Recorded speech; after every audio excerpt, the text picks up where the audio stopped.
Magandang araw kaibigan! Tuloy po kayo sa Felicidad's Channel. Sa mga kwento ng buhay at pag-ibig na hinalukay sa natatagong baul ni Felicidad. Pero bago po tayo magpatuloy, huwag niyo pong kalilimutan na i-like ang video, i-subscribe ang channel, at i-click ang notification bell para lagi kayong updated sa mga parating pa na upload.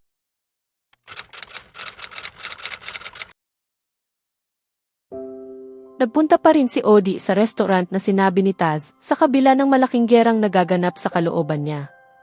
Ayaw na sana niyang makipagkita sa binata dahil tiyak na may ipaparamdam na naman ito sa kanya na ayaw na sana niyang maramdaman uli. Pero mas nangibabaw sa kanya ang pagnanais na malinawan kung ano na ba ang meron sila ngayon. Kung tama ba siya na may damdamin pa rin para sa kanya ang binata o baka nag-ilusyon lang siya at masyadong malisyosa. Kung magkakaroon siya ng lakas ng loob, baka ipagtapat na rin niya kay Taz ang takot niya na magmahal uli. Hindi pa pag-ibig ang nararamdaman niya para sa binata sa ngayon, pero sigurado siyang papunta na iyon doon. Lalo na kung hindi niya marerendahan ang kanyang damdamin. Na mahirap gawin lalo't parating may sinasabi at ginagawa si Taz na tumatago sa puso at buong pagkatao niya. Gumuhit sa isip ni Odie ang imahen ng nakangiting mukha ni Pluto. Bigla siyang nilamon ng konsyensya. Paumanhin, Pluto. Kahit ako, hindi ko alam kung ano nang nangyayari ngayon. Naputol lang ang pagmumuni niya nang tumunog ang kanyang cellphone. Humugot muna siya ng malalim na hininga bago sinagot ang tawag ni Taz. Kung iisipin, late na ang binata sa usapan nila. Hey Taz. Nandito na ako. Nasaan ka na? Pasensya na, Odie. Hindi ako makakarating. Isinugod kasi sa ospital si Moria, kaya sinamahan ko muna si Monica dito. Binundol ng kaba ang dibdib ni Odie. Inaanak niya ang pinag-uusapan. Ano ang nangyari kay Moria? Ayos lang ba siya? Kumalma ka, Odie. Ligtas na si Moria ngayon. Mataas ang lagnat niya kanina, pero ang sabi naman ng doktor, maayos na siya ngayon. Nag-aalala pa rin ako. I-text mo sa akin kung saang ospital yan. Susunod ako. Okay, Odie. Pero huwag kang magmadali ha? Mag-ingat ka sa biyahe. Oo, mag-iingat ako. Nang putulin ni Odie ang tawag, natanggap agad niya ang text ni Taz na nagsasabi kung saang ospital naroroon ang mag-ina, pati ang room number ni Moria. Paglabas ng restaurant ay tumawag agad siya ng taxi at nagpahatid sa ospital. Pagdating sa ospital, dumiretso agad siya sa kwarto ni Moria. Pero agad siyang natigilan dahil sa tapat pa lang ng kwarto ay nakita na niya sina Taz at Monica na tila seryoso sa pag-uusap. Tatawagin na sana ni Odie si Taz, pero natigilan uli siya nang biglang yumakap si Monica sa baywang ni Taz at isinubsob ang mukha sa dibdib ng binata. Mabilis namang pumalupot ang mga braso ni Taz kay Monica. Nakaramdam si Odie ng matinding paninikip ng dibdib na para bang hindi siya makahinga. Alam niyang ang eksenang nakikita niya ang dahilan yon at hindi na rin naman siya iba sa kung anuman ang nararamdaman niya. Kaya tumalikod siya at naglakad palayo, wala sa sarili. Nanghihina ang pakiramdam niya at alam niyang bibigay na ang kanyang mga tuhod, kaya umupo muna siya sa hagdan na patungo sa emergency exit kung saan wala masyadong dumadaan. Paulit-ulit siyang huminga ng malalim para kalmahin ang sarili, para kahit paano ay mabawasan ang sakit na nararamdaman sa kanyang puso.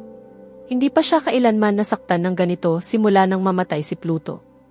Naihilamos na lang ni Odie ang mga kamay sa mukha dahil sa realisasyon na parang malamig na tubig na gumising sa kanya. Gusto ko si Taz. Mas gusto ko siya kaysa sa inaakala kong magugustuhan ko ang isang tao.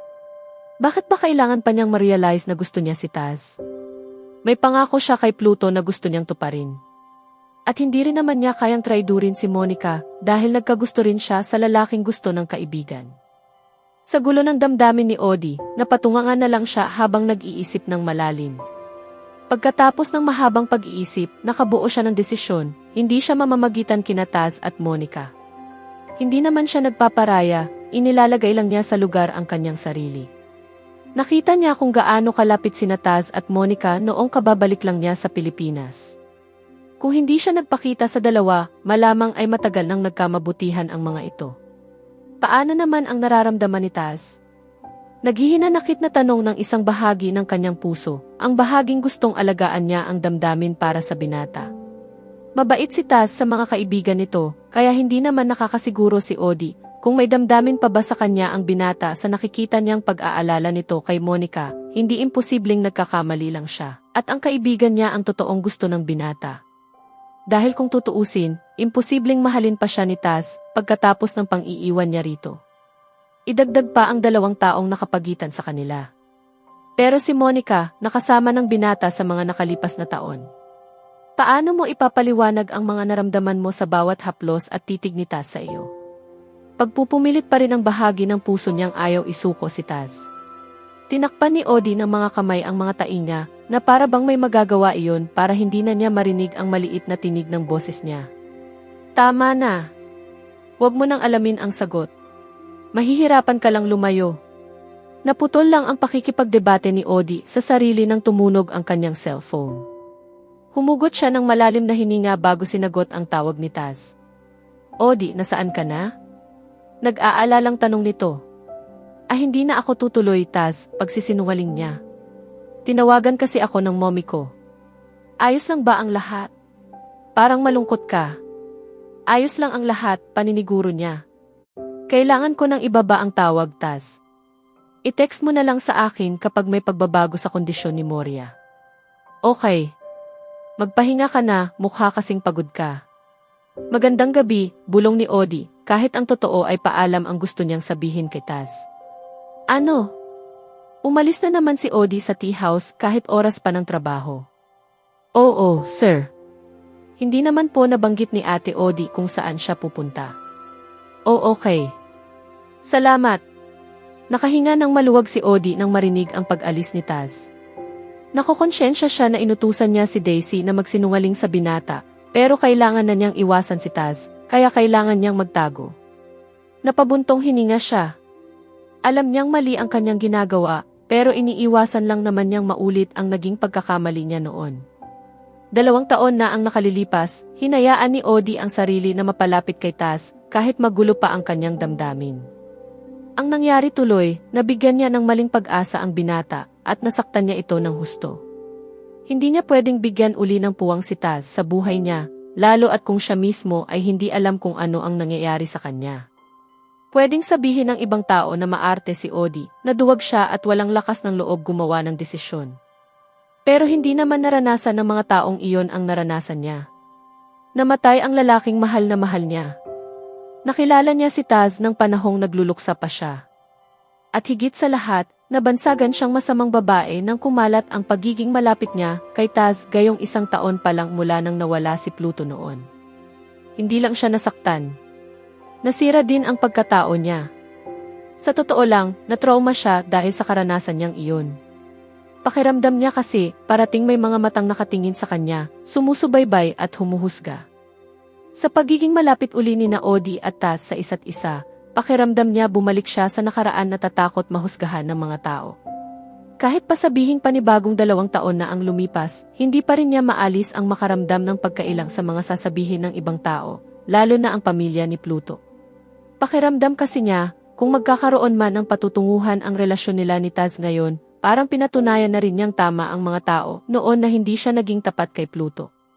Isang takot ang gumising sa diwa ni Odie, pagkatapos ay sumalubong sa kanya si Daisy na bakas sa mukha ang pag-aalala. Ate Odie, umalis na si Sir Taz. Okay. Salamat, Daisy. Pasensya na kung kailangan mo pang magsinungaling kay Taz, malumanay niyang sabi. Okay lang, Ate Odie. Alam ko namang may dahilan kayo, nakangiting sabi ni Daisy. Ay ate, tumawag pala si Sir Gardo. Agahan mo raw ang uwi para makapag-family dinner daw kayo. Naka-off daw kasi ang cellphone mo. Okay. May kailangan ka pa ba? Lumapit si Daisy, pagkatapos ay inilapag sa mesa niya ang isang maliit na box na may malaking pink na ribbon.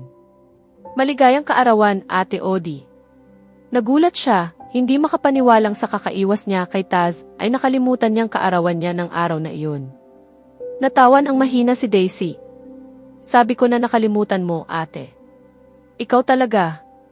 Nag-init ang mga pisngi ni Odie sa pagkapahiya. Pero napangiti na rin siya dahil sa pagiging maalalahanin ni Daisy. Oo nga eh. Salamat, Daisy. Walang anuman, Ate Odie, nakangiting sagot ni Daisy, saka magalang na nagpaalam para bumalik sa ibaba. Nang mapag-isa ay binuksan ni Odie ang regalo ni Daisy.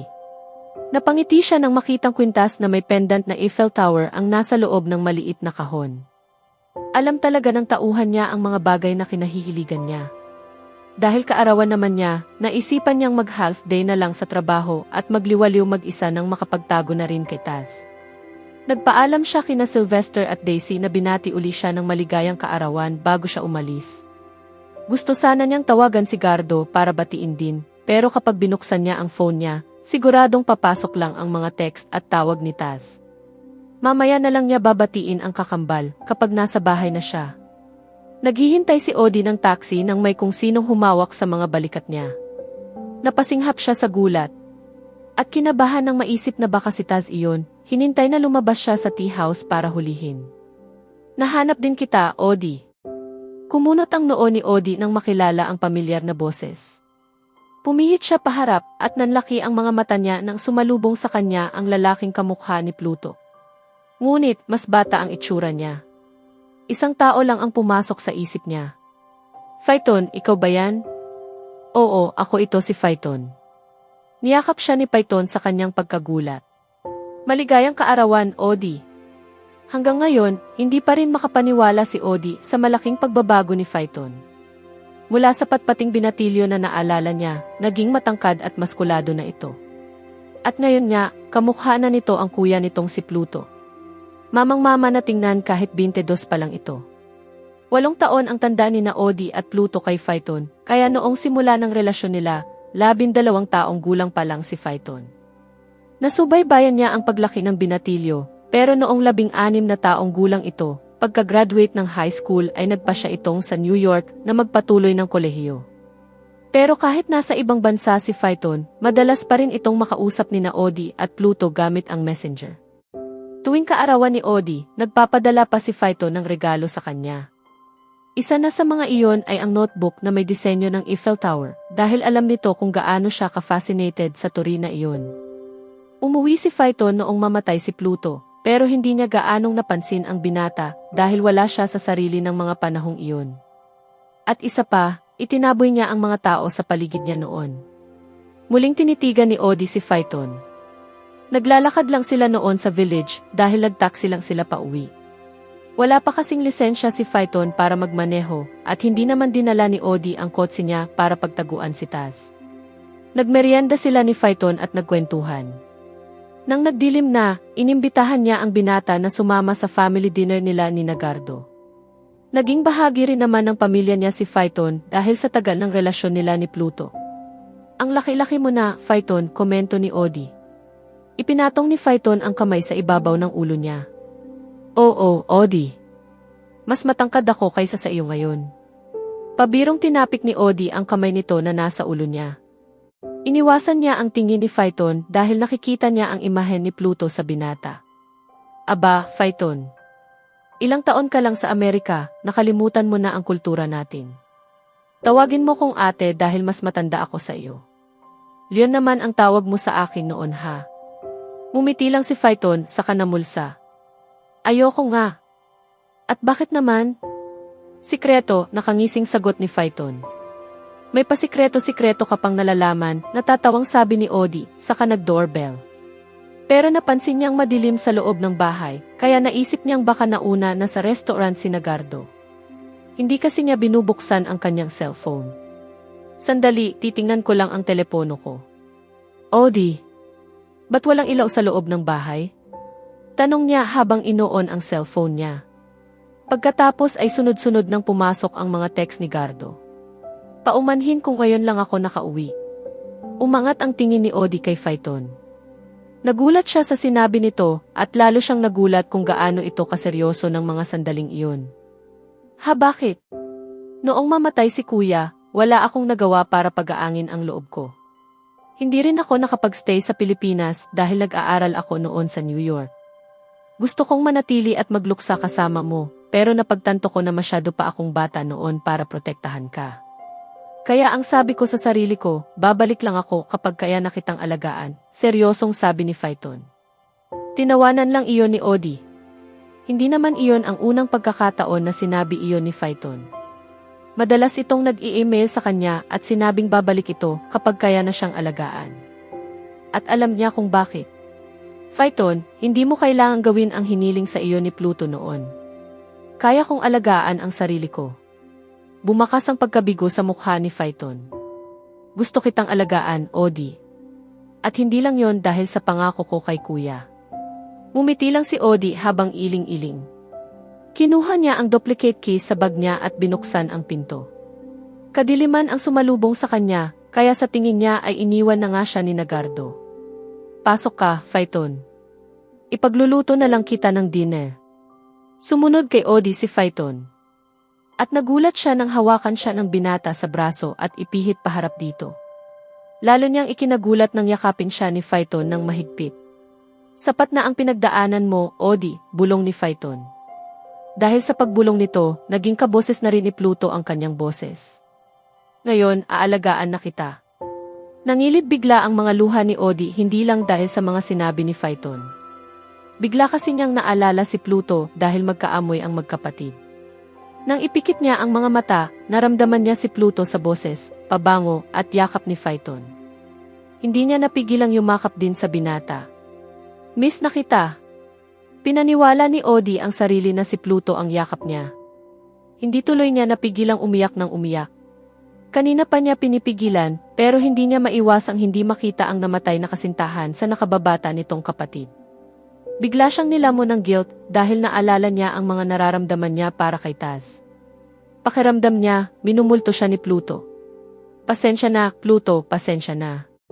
Naputol ang pag-iyak ni Odi nang biglang bumukas ang mga ilaw at nakarinig siya ng malakas na maligayang kaarawan. Na unti-unting humina hanggang sa biglang tumahimik. Mabilis na humiwalay si Odi kay Phaeton. Pumihit siya paharap at sumalubong sa kanya ang kakambal at mga kaibigan niya na may suot na mga birthday hat at napansin din niyang may mga lobo pala sa buong bahay. May malaki ring tarpulin sa dingding na may nakasulat na maligayang kaarawan, Odi. Pero napako ang tingin ni Odi kay Taz na may hawak na cake na may kandila sa ibabaw, pero mas mabagsik ang apoy sa mga mata ng binata habang masama ang tingin sa kanya at kay Phaeton. Sa susunod na kabanata, haharapin ni Odi ang matinding tensyon sa pagitan ni Taz at Phaeton habang unti-unting nabubunyag ang tunay nilang nararamdaman para sa kanya. Mapipilitan siyang pumili. Manatili sa nakaraan na konektado kay Pluto, o harapin ang bagong pag-ibig na pilit kumakatok sa puso niya. Kaya abangan natin,